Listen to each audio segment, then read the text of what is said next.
Olá, caros alunos, espero que estejam todos bem, né? Na aula passada, nós falamos sobre os sistemas penais, aí nós vimos o sistema clássico, né, onde engloba ali o sistema neoclássico, finalista e o funcionalista. O sistema neoclássico é de Franz von Liszt e Ernest Billing, no século XIX, e traz a teoria causal da ação ou causalidade. Nós vimos a teoria finalista de Hans Kelsen, teoria final da ação, finalismo, entre 1930 e também 1945. Depois nós vimos a teoria, o sistema funcionalista, que entrou na segunda metade do século XX, né? E trouxe inúmeras vertentes aí. Uma das vertentes, né, dentre elas, o sistêmico de Gunther Jacobi, o teleológico de Klaus Roxin e um controle social de Hansemer, e também o reducionista de Eugênio Raul Zaffaroni. Também vimos, né, o primeiro elemento do crime, ou substrato, né, do crime aí, que é o fato típico. Dentro desse fato típico, nós vimos que é uma conduta humana penalmente relevante que se enquadra em um modelo abstrato incriminador, né? É o tipo penal, violando aí significativamente o bem jurídico que se pretende, né, ou que se pretendia proteger. De uma forma bem simplória, é a conduta humana que se realiza o modelo de comportamento descrito na lei como crime. Fato típico é o primeiro elemento do crime e ele se desdobra, né, ele possui mais 4 elementos, né, nesse contexto, que é conduta, onde nós estudamos na aula passada. Nós vimos que conduta, ela é a conduta humana penalmente relevante, é uma ação, né, que é o ato, a conduta positiva, e também nós vimos também que ela pode ser uma omissão, que é uma conduta negativa nesse contexto. Ela pode ser dolosa ou também culposa, onde veremos mais à frente e adentraremos nessas amiúdes. Também vimos que o fato típico, o segundo elemento do fato típico, e estudaremos hoje, que é o resultado e o nexo causal e também a tipicidade. Nesse contexto, o elemento do fato típico, esse primeiro elemento do fato típico que estudamos na aula passada, que foi a conduta. Nós vimos que a conduta ela traz inúmeras teorias aí dentro desse contexto, onde adentramos nessas teorias. As teorias da conduta, da ação, que é o comportamento humano que produz uma modificação no mundo exterior, né, nesse contexto.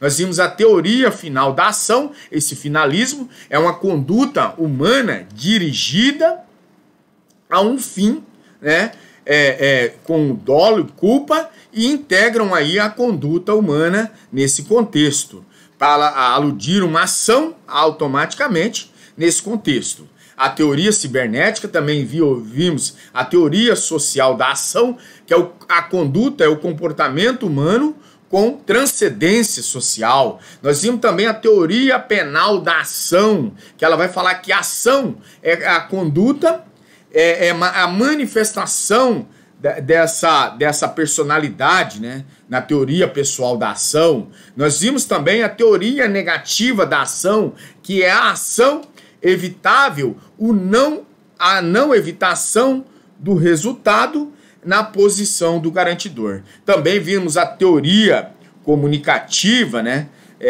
que ela se espraia sobre a teoria jurídica penal. Também vimos a teoria da ação significativa, a teoria jurídica da ação. Dentro desses elementos da conduta, nós vimos que conduta ela é o que? O comportamento humano exteriorizado do domínio, sobre o domínio ou dominável pela vontade. A exclusão também da conduta. Vimos também os movimentos de reflexo, o estado de inconsciência, que é o sonambulismo, e também a hipnose.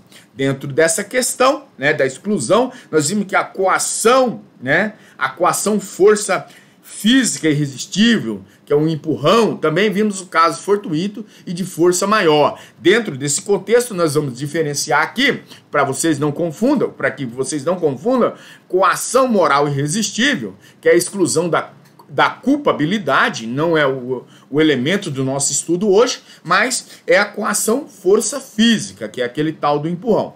Tá certo? Até aqui, senhores. Então, eu passei uma atividade valendo 1 ponto, né? Que eram as 10 questões. Também nesse estudo de hoje sobre o resultado, e nós vamos entrar no nexo de causalidade, que também é o segundo elemento aí do fato típico, né? O segundo elemento que é o resultado e o terceiro que é o nexo de causalidade. E na próxima aula nós falaremos sobre essa tipicidade. E talvez entraremos em dolo e culpa também, que são temas bem extensos. Então, temos que ter uma miúde, um cuidado enorme para não pecarmos aqui enquanto essa questão. Né? A atividade, igual eu estava falando, eu passei uma atividade para os senhores, valendo 1 ponto, né? E eu não sei se os senhores notaram. Na questão número 2, por equívoco, ela também foi repetida na questão de número 4, mas quero já deixar bem claro que não haverá nenhum prejuízo para os senhores, tá certo? A questão, todas as 10 questões, vai valer 1 ponto no G1, e também o exercício de hoje, a atividade de hoje, valerá mais 1 ponto. Nós queremos chegar nesses estudos aí, tanto o estudo da tipicidade como do dolo, da culpa, mais à frente, valerão tudo 1 ponto nesse G1 para formar aí a questão de 4 pontos, tá certo? Eu pediria aos senhores que prestem atenção no prazo, tá? O prazo é imprescindível. Se passar do prazo, tiver todas as atividades, terá os 4 pontos, tá certo?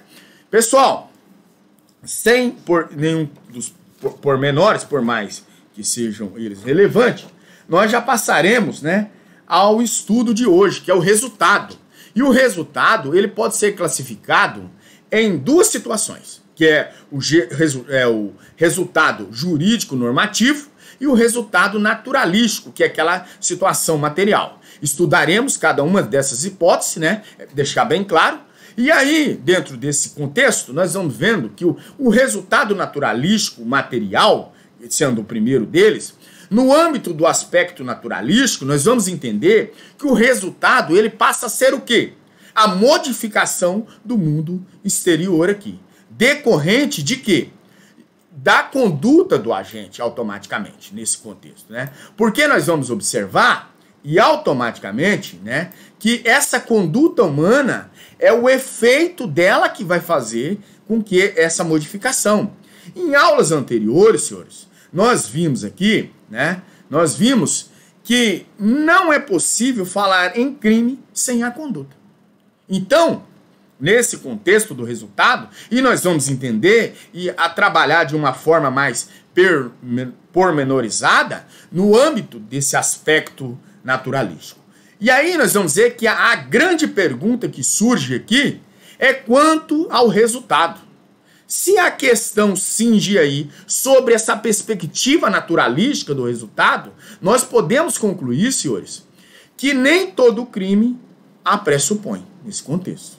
Concluiremos aí que apenas os crimes materiais pressupõem a realização do resultado. Né? Ocorre que nos crimes formais, senhores, nós vamos entender, e ele se prescinde da existência do resultado naturalístico. Muito embora este possa ocorrer.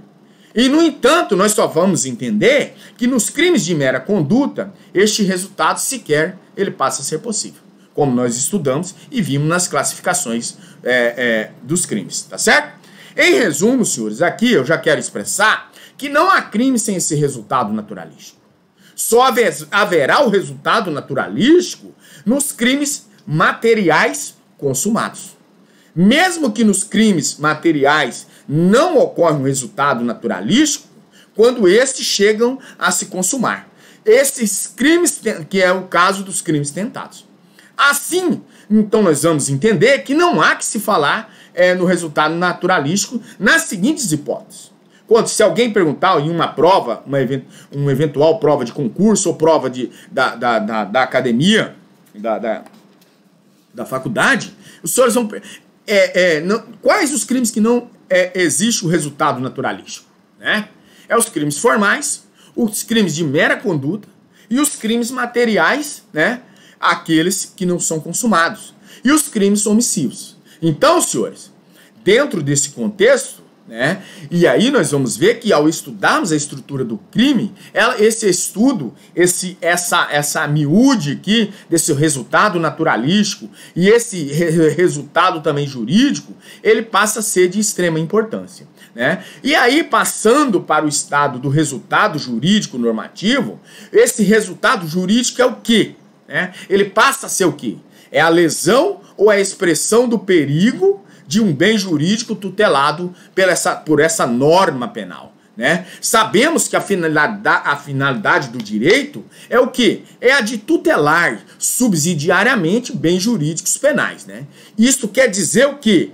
Que ocorrendo automaticamente uma violação ao conteúdo da lei penal incriminadora, estará presente ali esse resultado jurídico, automaticamente. Então, nós vamos concluir que todo crime, diferente do resultado anterior que eu falei com os senhores, do resultado naturalístico, todo crime possui resultado jurídico, né? Enquanto não possui resultado naturalístico, mas todo crime possui resultado jurídico, tá certo? Por que não possui o resultado jurídico? Pelas formas lá que nós vimos, os crimes formais, os crimes de mera conduta, os crimes materiais e os crimes omissivos, né, os crimes materiais não consumados, tá certo? Os consumados automaticamente possuem um resultado naturalístico, né, que é o efeito, a modificação do mundo exterior, tá certo? E aí, nesse contexto do que nós estamos falando, todo crime vai vai possuir esse resultado naturalístico. O dano, ele consiste o quê? Em uma efetiva lesão ao bem jurídico. Nessa situação, senhores, nós vamos entender que a própria lei, ela reconhece a relevância jurídica dessa exposição do bem a perigo, taxando-a automaticamente de criminosa.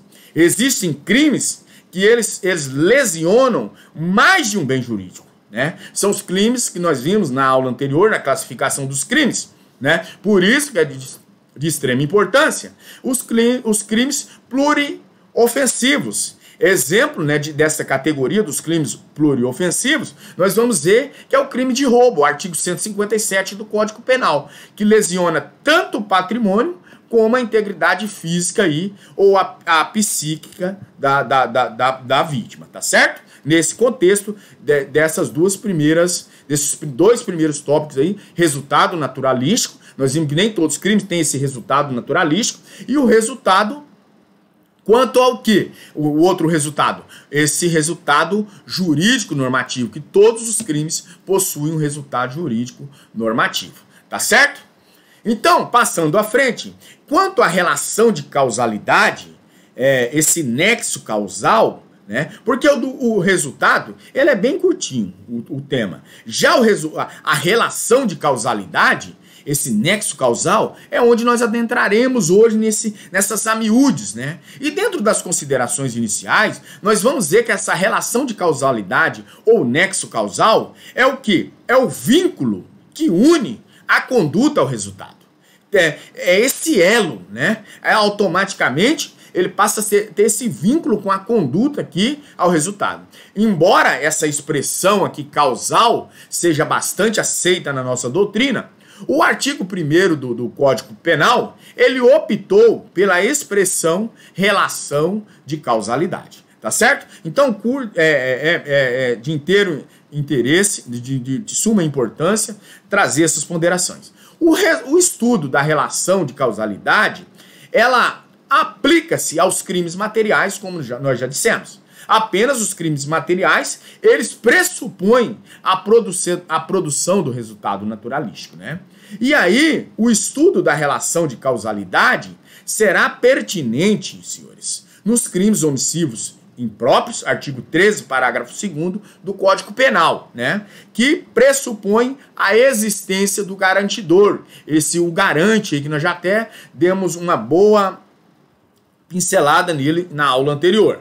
Em consequência, é bom vocês ficarem atentos que não há relação de causalidade nos crimes formais, de mera conduta e nos crimes omissivos próprios. O que nós estaremos falando? Estaremos falando dessa relação de causalidade é somente nos crimes omissivos impróprios, lá do artigo 13, parágrafo 2º, né, que vai tratar da existência do garantidor. Né? Além disso, senhor, não haverá nexo causal também nas hipóteses de tentativa branca, pois nessas tentativas nenhum resultado ocorreu aí. Então, se não houve o resultado, não tem a conduta e a conduta não leva a uma punição, tá certo? Exemplo, A, ele vai, dispara contra a vida de B e erra todos os tiros. De forma ilustrativa, nós temos o que aqui? Nada, né? Uma tentativa de homicídio, né? Poderia ser, mas de forma ilustrativa que nenhum resultado ocorreu aí, que é a modificação desse mundo exterior, tá certo? Teorias sobre o nexo de causal. Essas teorias, né, surgiram inúmeras teorias nesse contexto para solucionar aqui algumas questões relativas ao nexo causal. Dentre essas teorias, nós destacamos as que possuem uma grande importância para a legislação brasileira. E ao final desse tópico nosso aqui, nós também abordaremos a teoria da imputação subjetiva, tá certo? Né? Dada a importância da matéria para o nexo causal na atualidade. E a primeira teoria, senhores, é a teoria da equivalência dos antecedentes. É a condition sine qua non. Teoria da equivalência dos antecedentes. Condition sine qua non. Essa teoria ela foi criada pelo austríaco Julius Glasser e posteriormente desenvolvida por von Bury e Stuart Mill. Também ela é chamada de teoria da equivalência das condições, teoria das condições simples, teoria da condição generalizadora e teoria da equipolência. De acordo com essa teoria, senhores, nós vamos ver que considera-se causa a ação ou omissão, sem a qual o resultado não teria ocorrido quando e como ocorreu. Em suma, senhores, tudo que contribui para a produção do resultado é considerado causa. E aí nós vamos ficar aqui que mora o grande problema. Por quê? No caso concreto, se o fato é considerado causa, deve realizar-se um processo de eliminação aqui automaticamente hipotética, né? Por quê? Que nós vamos ver que em seguida, né, eu posso dizer aos senhores e formular uma seguinte situação. Sem a ocorrência do fato, que é hipoteticamente eliminado, o resultado ele teria acontecido, nós vamos ter que pensar dessa forma. Por quê? Nós temos que o pensamento agora avançado, nessa altura do campeonato. Por quê? Se determinada situação, aquela situação que ocorreu, sem ela não teria ocorrido o resultado? Então, aí nós vamos fazer essa pergunta. Caso ela seja positiva, o fato não é causa do resultado. Caso seja negativo, é causa, tá certo? Se nós falarmos não, sem aquela situação, então, se caso negativo, ali nós teremos a causa. E aí eu já trago exemplos para os senhores. Por exemplo, A compra uma arma de fogo na loja X. Aí ele vai até sua residência, ali ele almoça, toma um café, depois ele sai à busca de B, com a intenção de matá-lo, né? Logo após a arma da emboscada ali, aguardando a vítima. E aí, para em seguida ele encontrá-lo. E finalmente ele dispara e mata aquela pessoa.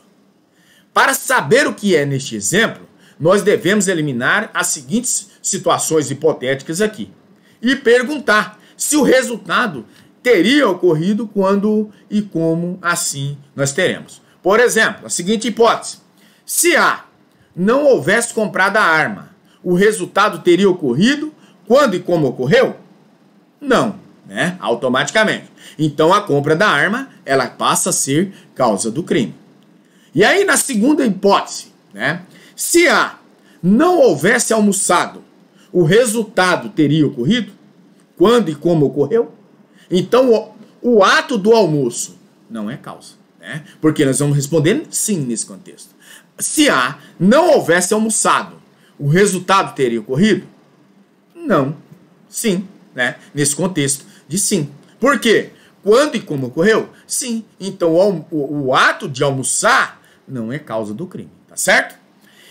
E em seguida, né, se argumente, por exemplo, que sem o almoço ele não teria forças para segurar a arma de fogo, evidentemente estaríamos aí no campo das elucubrações, né, até então, que não se corresponde ao desdobramento natural dos eventos. Se há, e aí uma terceira, vamos dar uma terceira e mais uma quarta, talvez até mais exemplos aqui. Se há não houvesse armada emboscada, o crime teria ocorrido da forma como ocorreu? Não. Não apenas porque a vítima teria reais chances de escapar aí, mas também porque a emboscada, né, em si já qualifica o crime de homicídio aí. Artigo 121, parágrafo 4º, inciso 4º do Código Penal. Sem a emboscada, portanto, não teríamos o homicídio da forma como ele ocorreu em sua modalidade ali qualificada, tá certo? Se A não houvesse disparado, o resultado aqui ocorreria quando e como ocorreu? Não. Então, o ato de disparar, ele passa a ser causa de crime, tá certo? Causa do crime, tá certo? Ó, a pergunta é assim, se A não houvesse disparado, o resultado teria ocorrido quando e como ocorreu? A resposta ela tem que ser negativa, né? Porque, então, o ato de disparar, ela passa a ser causa do crime. A principal crítica a essa teoria, senhores, né? Que todas as teorias, ela vem com o seu viés, tanto positivo como negativo. E aí nós devemos conduzir ao regresso, a grande crítica é que ela conduziria ao regresso do infinito.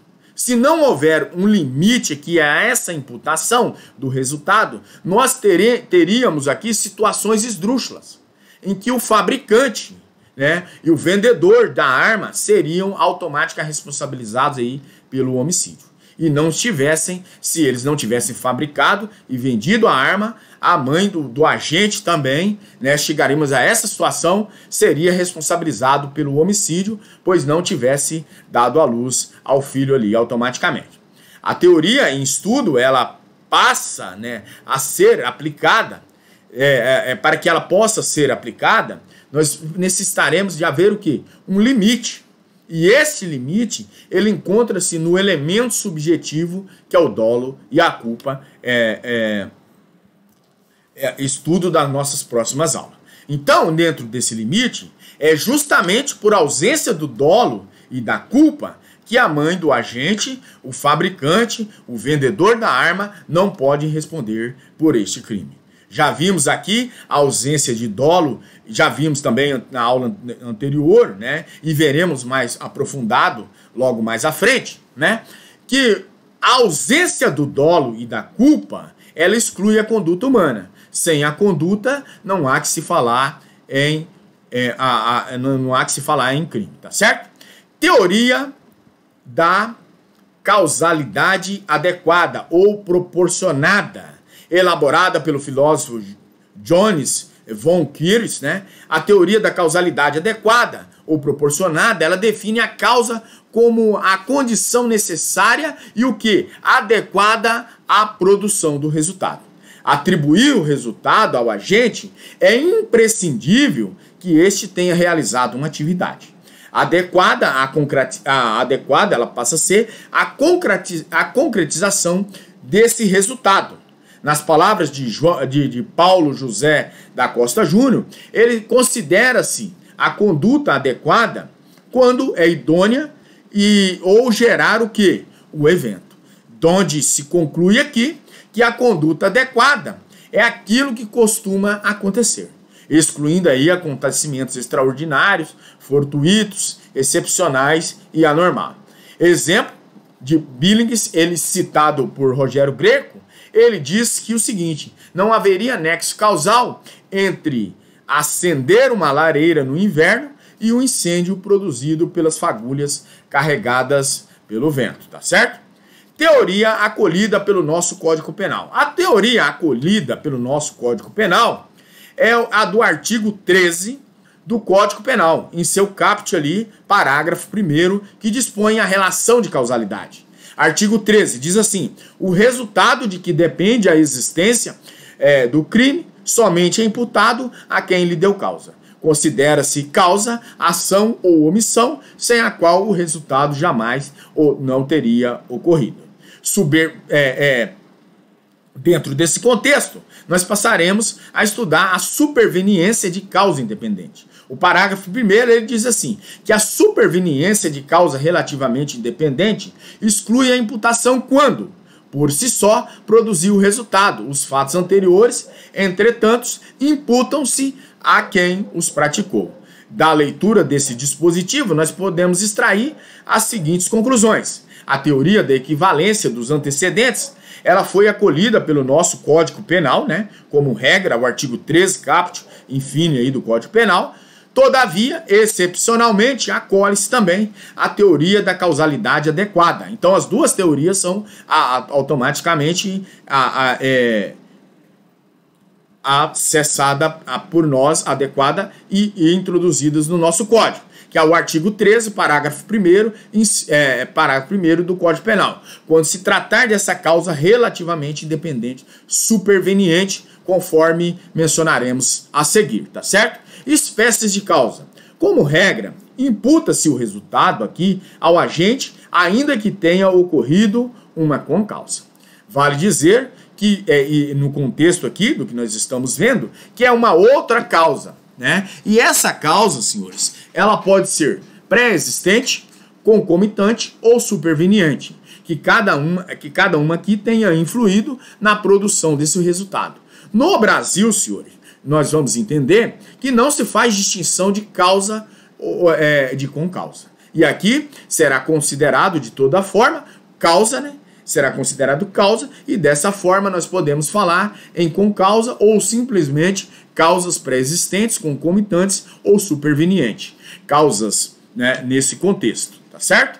E aí, causas dependentes. As causas dependentes originam-se da conduta praticada, ou seja, faz parte do seu curso normal. Exemplo, né? Se uma pessoa com a intenção de matar o seu desafeto, ela atinge-lhe com uma faca. Esse desdobramento aqui causal dessa conduta, que é a perfuração de órgãos, a hemorragia, a parada cardíaca e a morte, este é o curso normal da conduta ali praticada. Essa relação de consequência lógica entre os fatos, né? Nesse contexto de causas dependentes. Assim, se não houvesse a produção dessas lesões produzidas aqui pela faca, não existiria, né, sem o outro. Um não existiria sem o outro nesse contexto. Se não houvesse a produção das lesões aqui produzidas pela faca, não haveria também a hemorragia, e sem a hemorragia não haveria a parada cardiorrespiratória, e sem esta não haveria a morte. E esta aqui é uma relação de interdependência entre os fatos antecedentes e também como os subsequentes, que caracterizam a causa de dependente. A causa dependente é marcada por dois fatores. Quais são eles? Ela origina-se da conduta sem a qual não existiria e também atua como a morte, né? Pois as causas dependentes são as lesões, a hemorragia, a parada cardiorrespiratória, por outrora já falei, integram esse nexo de causalidade. Causas independentes. As causas independentes, senhores, é aquela que não compõe o quê? Um desdobramento causal da conduta, produzindo assim por si só o resultado. Ao contrário da causa dependente, a independente é algo inesperado, né? E estas causas elas podem ser absolutas ou relativamente independentes. Causas absolutamente independentes, né? São quais? É aquela que produz por si só o resultado. E não se origina da conduta. Em relação à conduta, essas causas elas podem ser pré-existentes, concomitantes ou supervenientes. Então, passaremos agora a falar das causas absolutamente independentes pré-existentes. são causas que já existiam, né, antes mesmo da realização da conduta. Se uma causa que produz o resultado por si só, a conduta praticada pelo agente em nada contribui para o evento. Ela já existia, ela já era pré-existente. Exemplo, A, ele vem e deflagra, né, disparos de arma de fogo em B, que morre automaticamente. Contudo, o laudo cadavérico, né, dentro dessas causas absolutamente independentes, demonstra que a morte foi provocada por envenenamento anterior. Nessa situação, o envenenamento é uma causa. Só que nós vamos entender. Independente por quê? Porque produziu o resultado por si só. Absolutamente independente por quê? Que é o nosso viés aqui. Pois não derivou da conduta. E pré-existente, pois foi provocado antes da conduta, automaticamente, dos disparos de arma de fogo. Tá certo? Então, nós só vamos entender, dentro desse viés, né, que nós vimos aqui, causas absolutamente independentes pré-existentes. E agora nós falaremos das causas. Das causas absolutamente independentes concomitantes. Não se originam da conduta e produzem o resultado por si só, mas ocorreu ao mesmo tempo. Concomitante ao mesmo tempo. Pré-existente é antes. Então é só fazer uma correlação dentro da língua portuguesa que ficará fácil de se adequar aqui. A superveniente, que nós iremos falar posterior, automaticamente é que virá, tá certo? Exemplo, essas causas, essa causa absolutamente independente concomitante, né? Exemplo aqui, A pretende matar B, desferindo-lhe ali golpes de facas, né, no momento em que C dispara contra a mesma vítima com uma arma de fogo. Então, o A queria matar a facadas. Quando ele está dando a primeira facada, concomitantemente o cara recebe mais alguns disparos. E aí o laudo cadavérico vai demonstrar que os disparos constituem também uma causa. Aí ela se torna independente, por quê? Por si só produziu o resultado, né? O resultado produziu por si só. Absolutamente, pois não derivou da conduta. E concomitante, pois ocorreu no mesmo momento da conduta, da outra conduta, que era o quê? As facadas. Causas absolutamente independentes supervenientes. As causas que não se originam da conduta, que produzem o resultado por si só, mas ocorrem após a realização da conduta. Exemplo, A pretendendo matar B, ministra uma considerável dose de veneno aí, e após a ingestão do veneno, mas antes que este pudesse fazer o efeito, C dispara contra B, que morre em decorrência dos disparos de arma de fogo. Nessa situação aqui, os disparos eles vão automaticamente configurar essa causa. Aí ela vai se tornar independente, por quê? Por si só produziu o resultado, né? Absolutamente independente, por quê? Pois não derivou da conduta. E superveniente, por quê? Na medida em que ocorreu, após a conduta, o envenenamento. Então a causa foi o quê? Os disparos de arma de fogo. As consequências jurídicas penais aqui das causas absolutamente independentes, em todas as situações que nós falamos aos senhores, a causa absolutamente independente, ela exclui o quê? O nexo de causal, esse nexo causal entre a conduta e o resultado. Pois ela produz o resultado por si só. E aí não se pode imputar o resultado criminoso ao autor das condutas. O autor dos disparos, o autor das facadas, e aí também a pessoa que ministrou o veneno. Por quê? Não pode responder pelo homicídio ali consumado. Excluindo, nesse contexto de que nós estamos falando, o nexo de causalidade. Responde aí pelos atos até então praticados, nos exemplos citados que nós demos acima, o crime de homicídio tentado. Tá certo? E agora, senhores, nós passaremos dentro dessas espécies de causa. Nós vimos já as causas independentes, nós vimos também as causas independentes, depois nós vimos as causas absolutamente independentes e as causas relativamente E agora nós veremos as causas relativamente independentes. Nas causas absolutamente independentes, nós vimos as pré-existentes, a concomitantes e a superveniente. E as consequências que não imputam o resultado ali, o resultado criminoso ao autor da conduta. Tá certo? E agora, senhor, dentro desse contexto, causas relativamente independentes. Causas relativamente independentes é aquela que produz o resultado por si só também, mas deriva da conduta praticada. As causas relativamente independentes, elas podem ser também pré-existentes, concomitantes e supervenientes.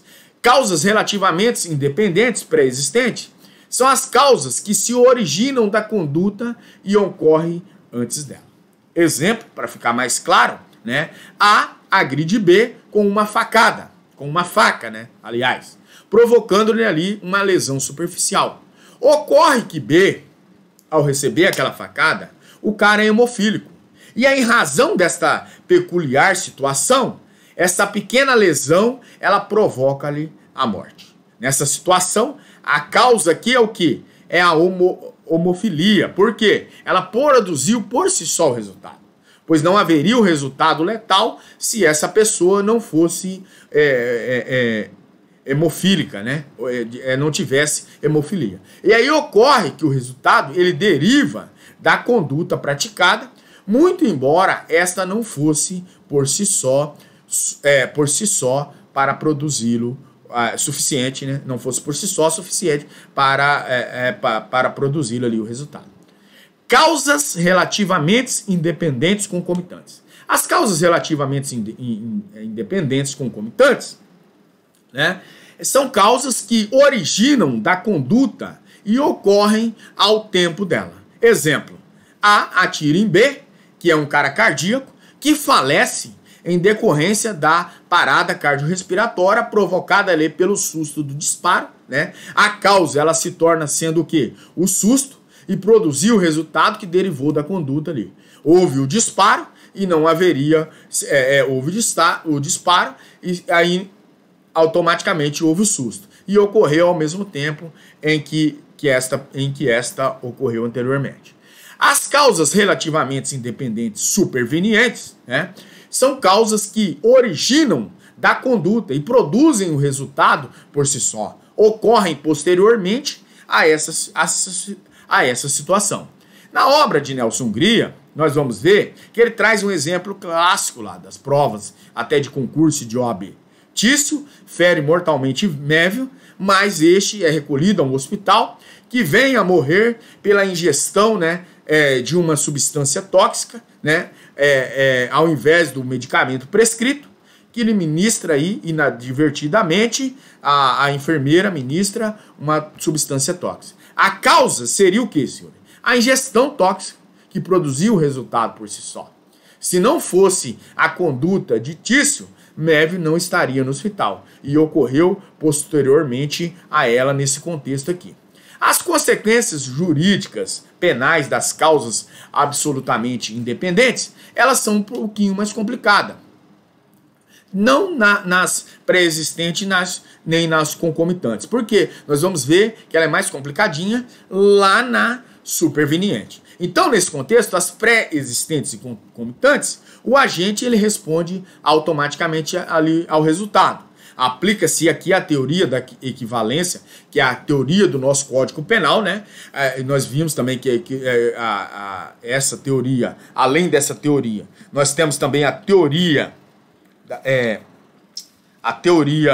da causalidade adequada, que ela é excepcional, e como regra nós temos a teoria da equivalência dos antecedentes. É a regra da nossa legislação penal. E no exemplo citados, né, para a causa pré-existente, a vítima homofílica automaticamente, se não houvesse o disparo, a vítima não faleceria.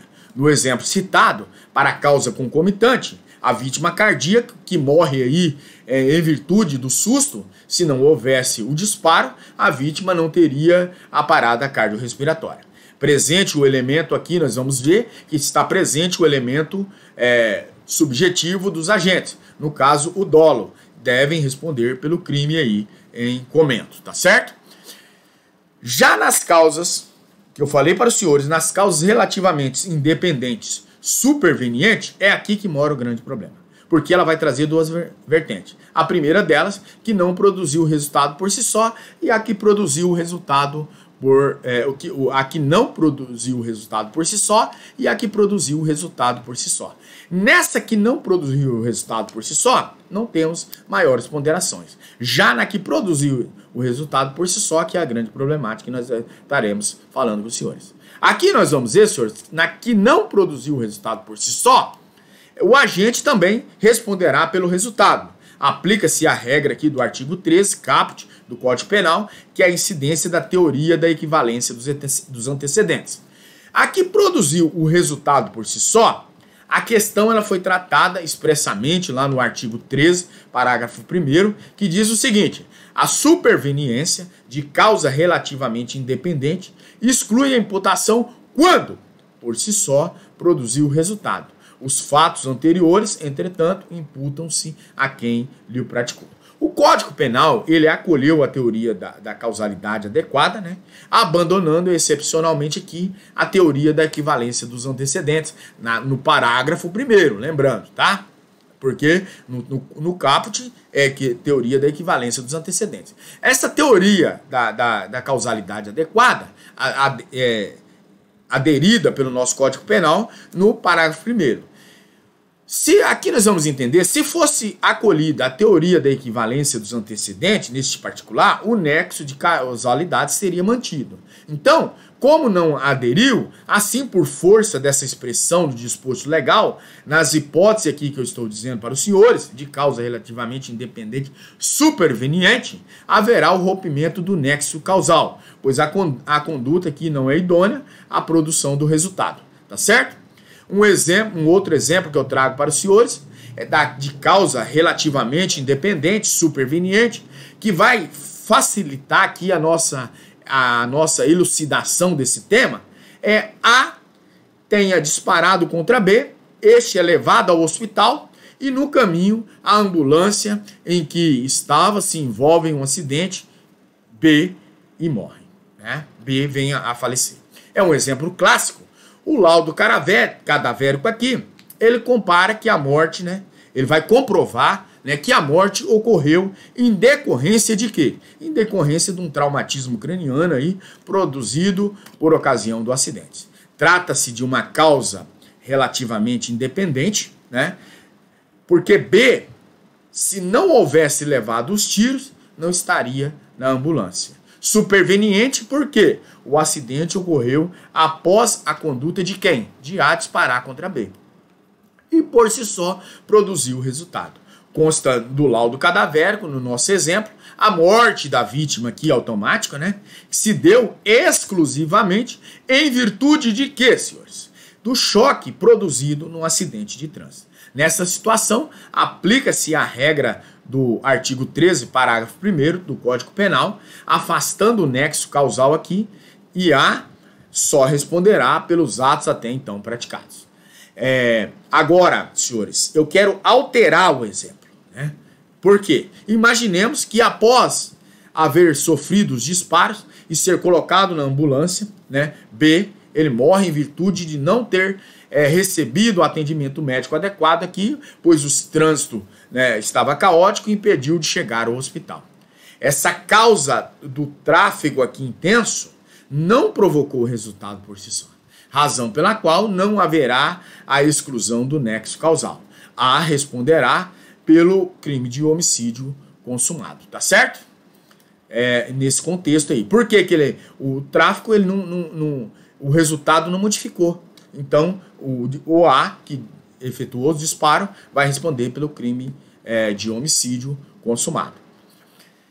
Relevância da omissão. Relevância da omissão, né?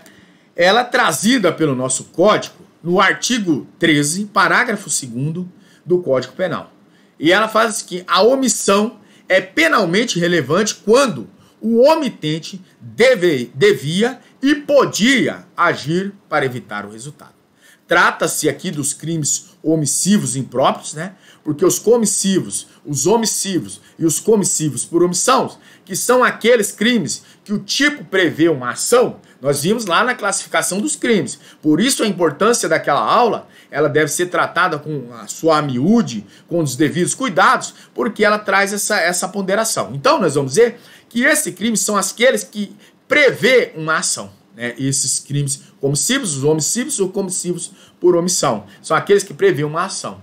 E aí, mas a omissão do agente aqui, que deveria e podia agir, é aquele garantidor, que nós demos uma boa pincelada na aula anterior, né? Que é o garante e consuma-se o crime. Então, nós vamos concluir, e é de fácil conclusão, que esse dispositivo, né, a respeito dos crimes omissivos impróprios, né, porque os omissivos puros ou os próprios não pressupõem a produção de um resultado naturalístico.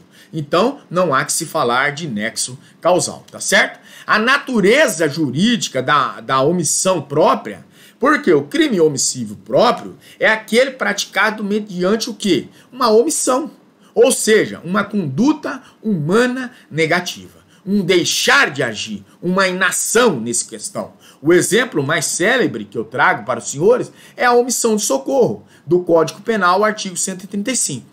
E há algumas teorias a respeito, né, da natureza jurídica da omissão própria. E podemos mencionar a existência normativa, a existência física e a eclética. Dentro desse contexto, nós vamos ver que a existência física, ela vai se basear de que do nada, nada surge.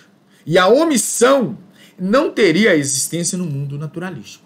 O mundo aqui, desse dever ser, né, do dever ser, pune-se o agente que nada fez e se omitiu. E assim é que determina a lei penal. Dentro da existência física, que nós vimos anterior, a existência normativa, que a própria a lei determina esse não fazer, né, automaticamente. E aí a existência física sustenta que a omissão aqui também compõe um mundo naturalístico, apenas distingue-se de ação. A eclética, nesse contexto de natureza jurídica da omissão, nós temos que ver que a eclética, a omissão é um dado do mundo naturalístico. Ela dá ênfase aqui, especial, à natureza normativa. Nós fazemos aqui, e não somos nada bobo, né? A seguir a doutrina majoritária, que diz que tange a omissão, o nosso Código Penal aderiu à teoria eclética, que está aqui, né, em seu artigo 13 caput, mas confere ênfase à sua perspectiva normativa no artigo 13, parágrafo 2º, tá certo? Crimes omissivos impróprios, né, que é o tema aqui que nós estávamos falando anteriormente. Como vimos, senhores, o artigo 13, parágrafo 2º do Código Penal, aplica-se aos crimes omissivos impróprios, tá certo? Porque os omissivos próprios, né, que é aquela função que eu disse para os senhores, os omissivos próprios, lá, né, é aquele praticado mediante uma omissão, uma conduta negativa, deixar de agir, essa inação, está lá no exemplo clássico, né, é a omissão de socorro do artigo 135, tá? Já nos crimes, né, omissivos impróprios, que pressupõem a existência desse garantidor, do garante. O garantidor é aquela pessoa que possui o poder de agir e a sua omissão dá ensejo à consumação de um tipo penal que pressuponha uma ação. Se os senhores muito bem lembrarem da aula anterior, onde nós fizemos uma videoconferência, e nessa videoconferência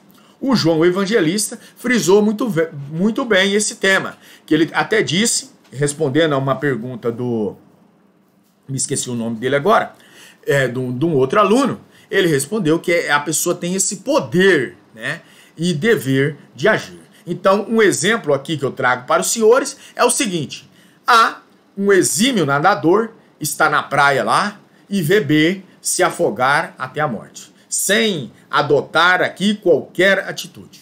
Normalmente, A responderá aqui pelo crime de omissão de socorro, artigo 135, do crime omissivo próprio, tá certo? omissão de socorro, crime omissivo próprio. Todavia, né, nós vamos entender, se A for o garantidor, ele for um salva-vida, por exemplo, a sua inação ela vai dar ensejo a uma consumação do crime de homicídio do artigo 121. Né? Nós vamos entender que o Código Penal ele traz quem é esse garantidor. Né? Porque se não trouxesse, nós teríamos uma lacuna na lei. Né? E essa lacuna deveria ser preenchida de outras formas. Mas o próprio Código Penal, ele responde apresentando 3 tipos de garantidor. Os garantidores estão expressos na lei. Né? Qualquer um outro desse que em prova seja perguntado, não está na lei, não é o garantidor. É quem tenha, primeiro deles, é quem tenha por obrigação de cuidado, a proteção e vigilância. Aqui trata-se da figura do garantidor legal, né? É o garantidor cujo dever de agir decorre da lei. É o caso dos pais, né, para com seus filhos, os tutores, curadores em relação aos tutelados e curatelados, né? Os policiais, que nós citamos na aula anterior, né? Os bombeiros, os salva-vidas, são servidores públicos aqui, essas pessoas encarregadas, e há uma determinação legal, a obrigação de cuidado e proteção e vigilância. Por isso que eles são garantidores. Entendeste? Esse é o primeiro. De outra forma, né, a número 2, a B, esse garantidor expresso, é o segundo no Código Penal, é qual? De outra forma, assumiu a responsabilidade de impedir o resultado.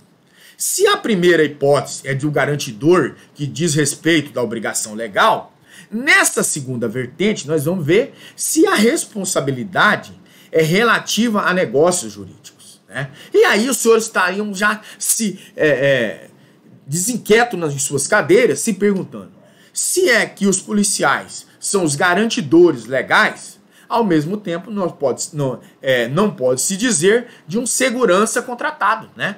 Por quê? Por alguma pessoa, por alguma empresa. Porque este também será garantidor.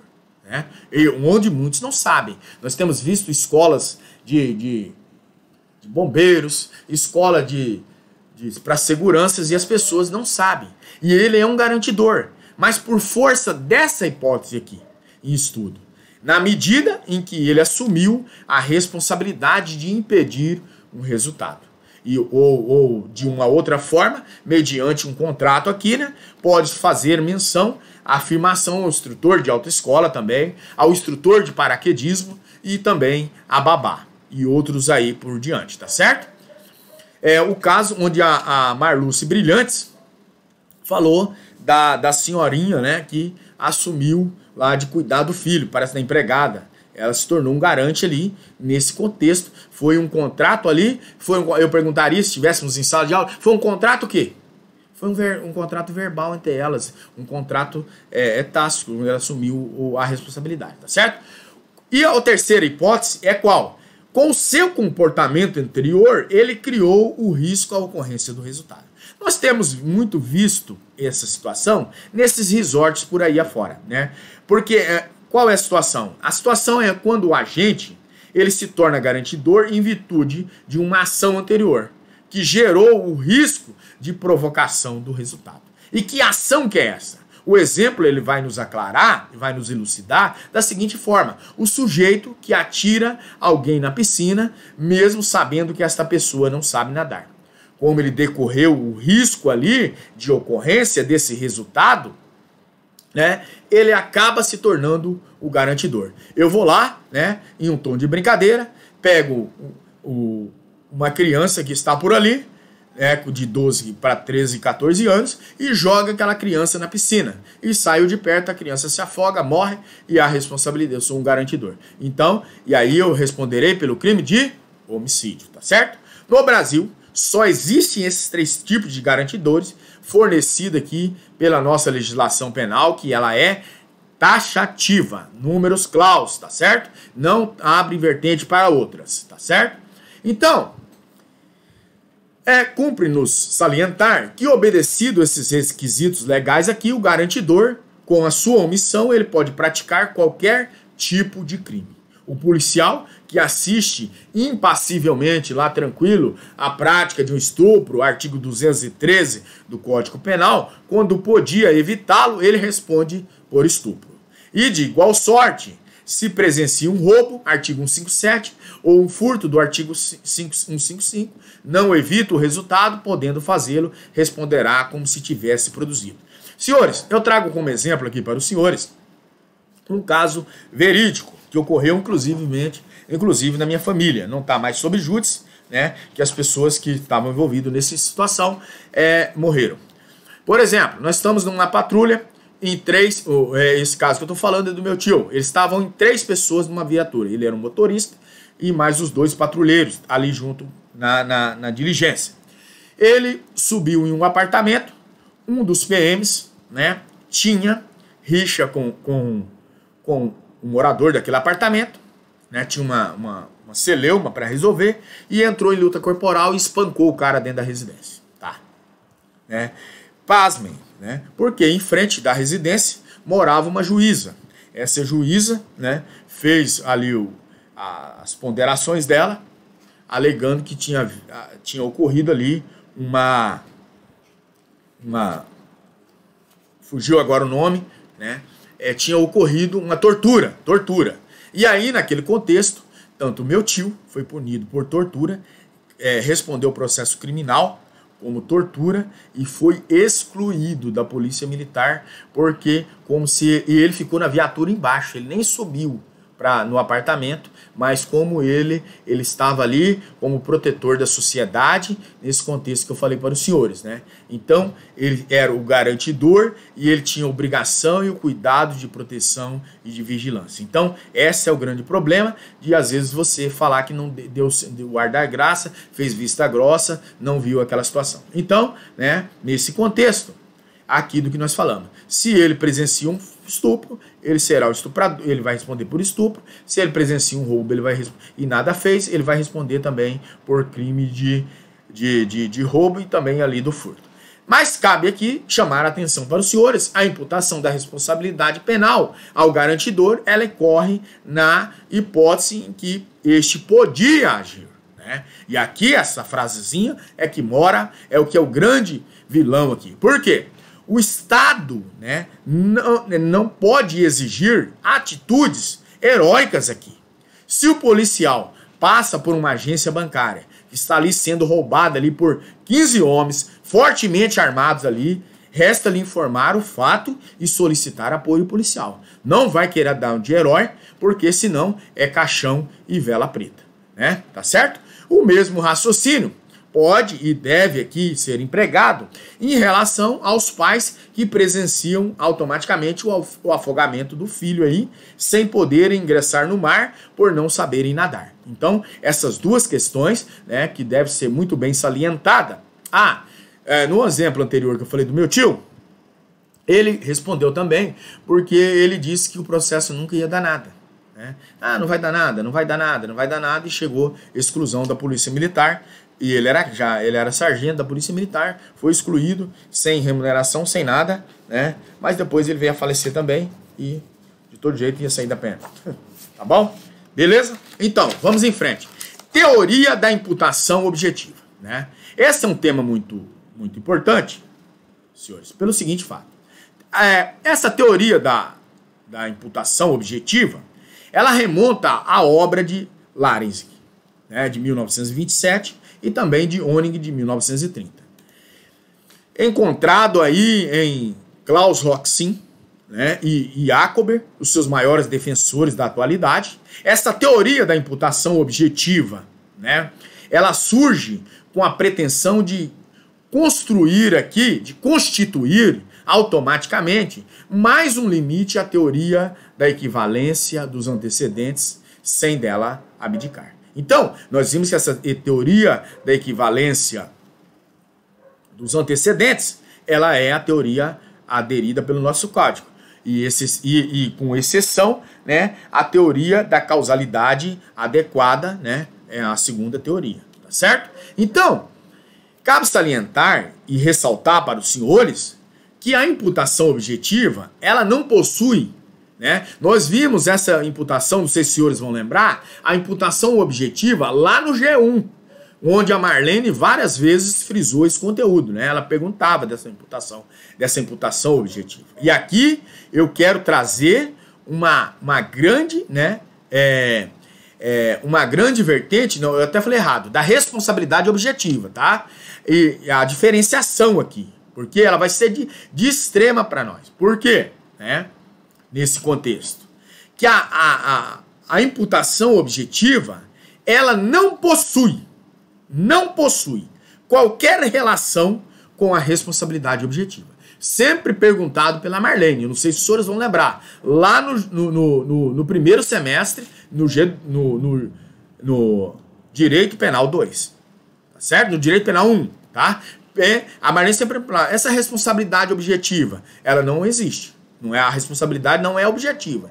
E a responsabilidade objetiva é diferente dessa imputação objetiva. A imputação objetiva, ela vai restringir ainda mais a imputação da responsabilidade aos agentes aqui, criando aqui um limite objetivo.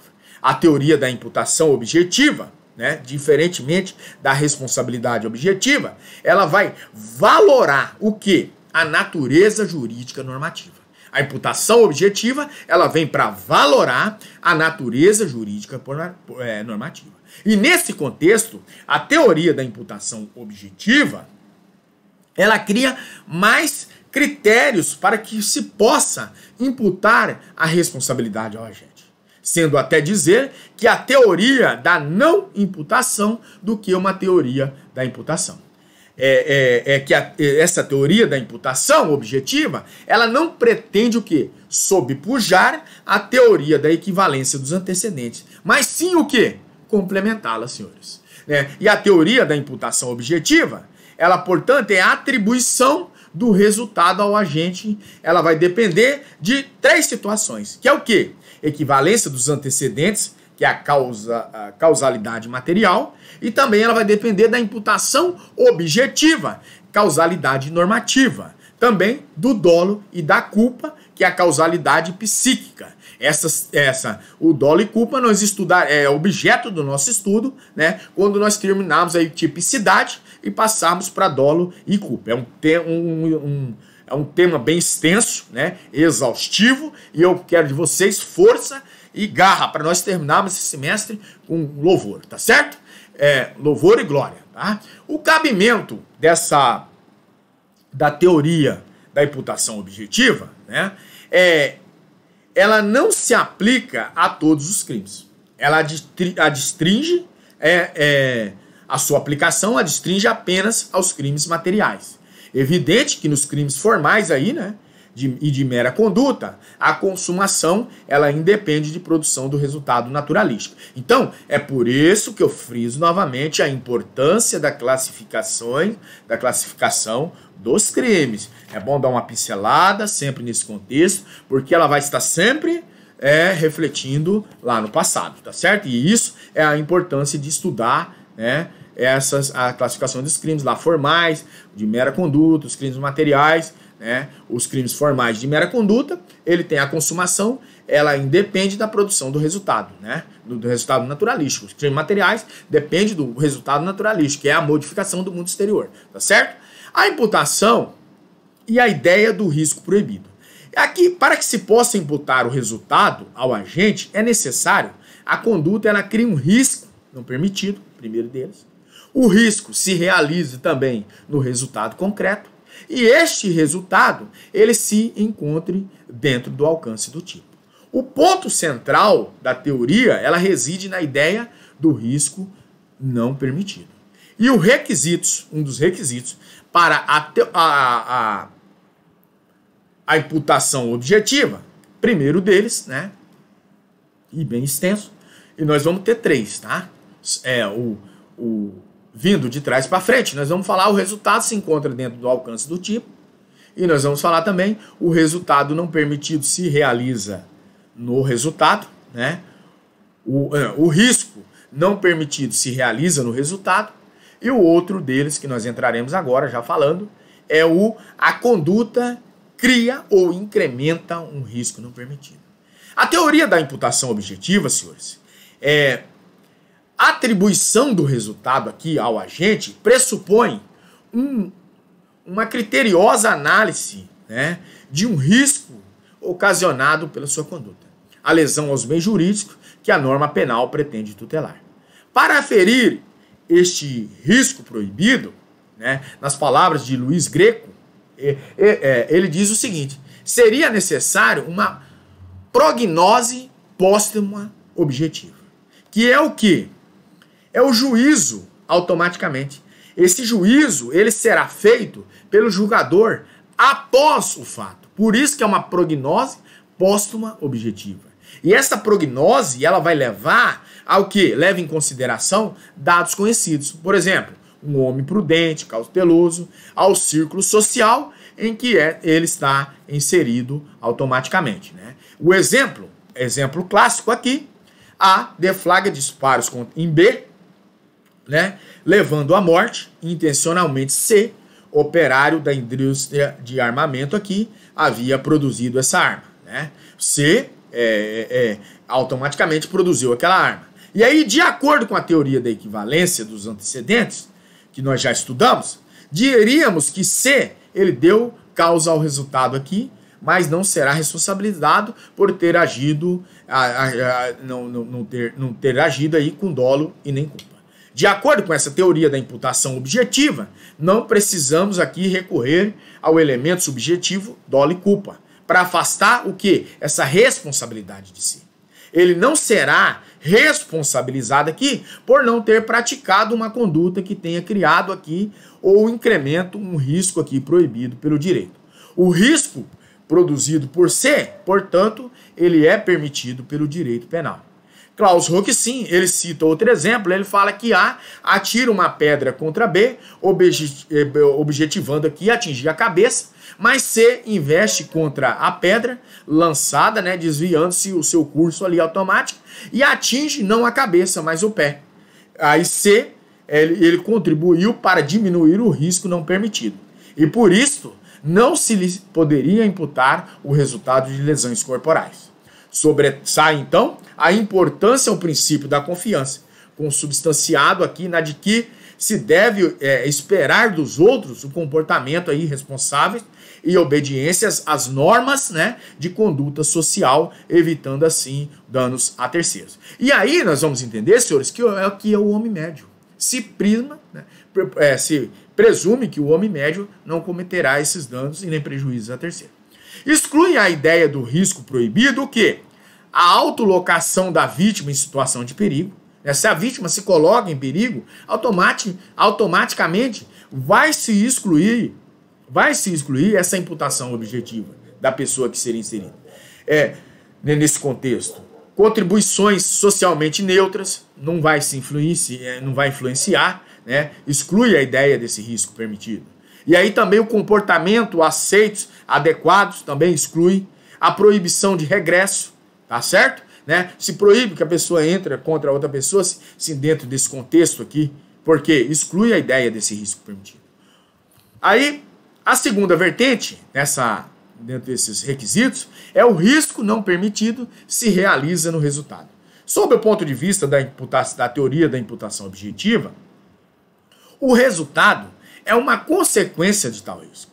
Não haveria que se aqui, como se imputar o resultado nesse contexto, né? Portanto, se este não se encontrar na linha de desdobramento causal da conduta geradora do risco proibido. Então, eu trago como exemplo, A, ele deflagra disparos de arma de fogo contra B. Socorrido e conduzido ali a um hospital, ele é submetido a um atendimento médico, né? E aí ele vem a falecer por erro cometido pelo cirurgião, que é o C, nesse contexto. Analisando aqui sobre a teoria da imputação objetiva, diremos que o resultado não poderá ser imputado a A, né? Na medida em que, por quê? Porque o risco proibido que ele causou não deu ensejo ao resultado proibido. O resultado, neste exemplo aqui, exclui a conduta culposa de C automaticamente. Por esta razão, B responderá apenas pelos atos praticados, né? Se ele automaticamente não contribuiu para aquela situação, que é o homicídio tentado, ao passo que C seria responsabilizado pelo resultado morte, que é o médico, né? Devendo ser condenado pelo homicídio culposo aqui, nesse contexto. Né? E a terceira hipótese, dentro dessa imputação objetiva, é o resultado se encontra dentro do alcance do tipo. E aí ela vai se desdobrar para 3 situações. Mas já estamos chegando ao final da nossa aula de hoje. É um tema bem extenso e estressante e que demanda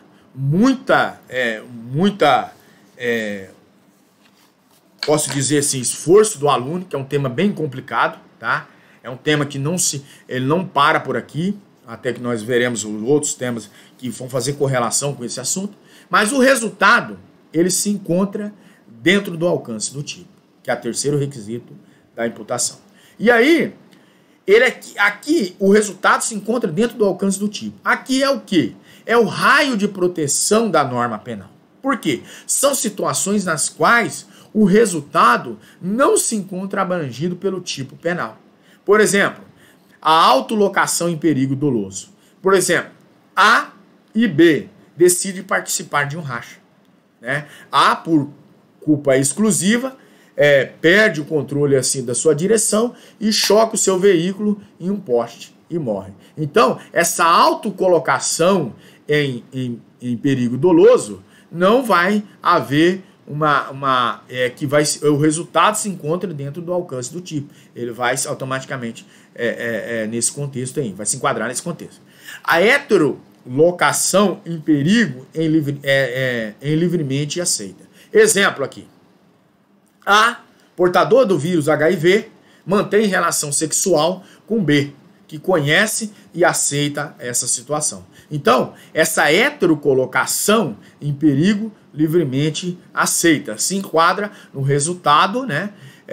O resultado se encontra dentro do alcance do tipo, tá certo? E por último, a imputação a um ambiente de autorresponsabilidade alheia. O exemplo, A, culposamente provoca um incêndio e B, o bombeiro morre, consumido pelas chamas, tentando salvar a vida de C. A imputação a um ambiente de autorresponsabilidade alheia. Então, ele vai responder dentro desse contexto, né? Estou até gaguejando já, de tanto que eu falei nessa aula de hoje, dentro dos requisitos para a imputação objetiva. Pessoal, por fim, chegamos nesse segundo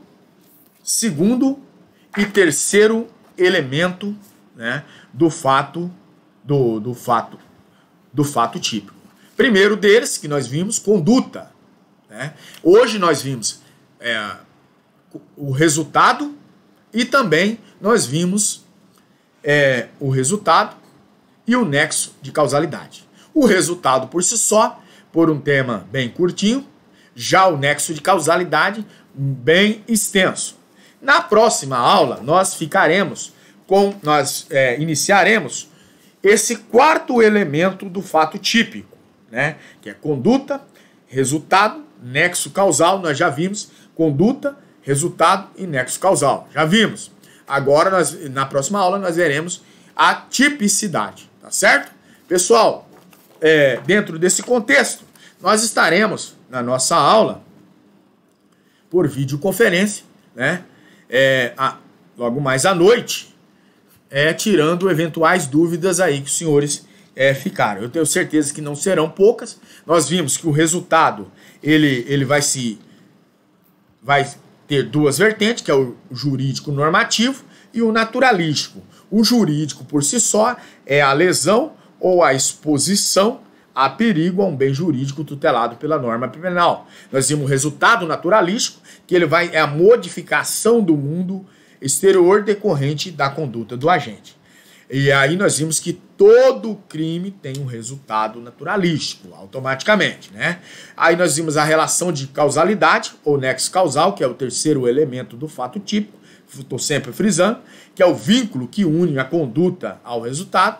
Nós vimos as teorias, né, sobre o nexo causal, a teoria da equivalência dos antecedentes, condition sine qua non, que é a teoria empregada pelo nosso Código Penal, né? É a teoria, e a sua excepcionalidade é a teoria da causalidade adequada, ou da proporcionada, né? Artigo 13, parágrafo 1º lá do Código Penal, que é excepcionalmente.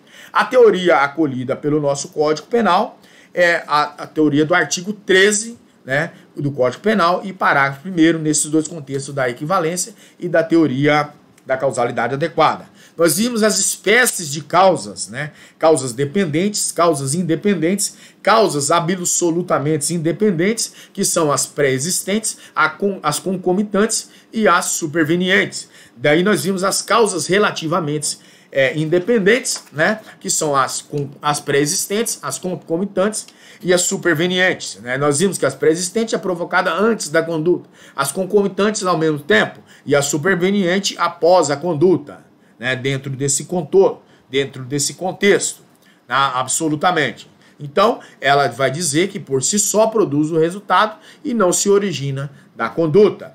Nas causas relativamente independentes, nós vimos que produz o resultado por si só, mas devido ao desvio da conduta, vai acabar praticada ali. Aí as concomitantes, a superveniente e ali nós vimos as consequências.